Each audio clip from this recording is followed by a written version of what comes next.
જિલ્લામાં કમોસમી વરસાદ સાથેના વાવાઝોડામાં તરાજના દ્રશ્યો સામે આવ્યા। અમરેલી જિલ્લામાં કમોસમી વરસાદ સાથેના વાવાઝોડાના તરાજીના દ્રશ્યો સામે આવ્યા છે। સેંજળ ગામે મકાનના પતરા ઉડી ગયા હતા તો રહેણાંકી મકાનના શેડ ભારે પવનથી ધરાશાયી થયો હતો। સિમેન્ટના પતરા ઉડી જતા સ્થાનિકોને ભારે નુકસાન થયું છે। મકાનના નળિયા સાથે દિવાલને પણ નુકસાન થયું હતું।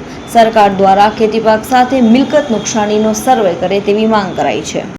મારું નામ રામપ્રસાદી જીવનભાઈ વનમાળીદાસ, ગામ સેંજળ, તાલુકો સાવરકુંડલા, જિલ્લો અમરેલી।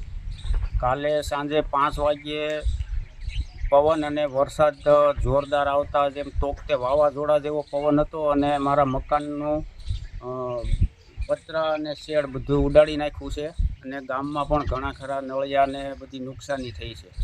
તો સરકારશ્રીને નમ્ર અપીલ છે કે આની અમને તાત્કાલિક સહાય આપે। મોટું નુકસાન બીજું શું થયું? બીજું ખેતીવાડી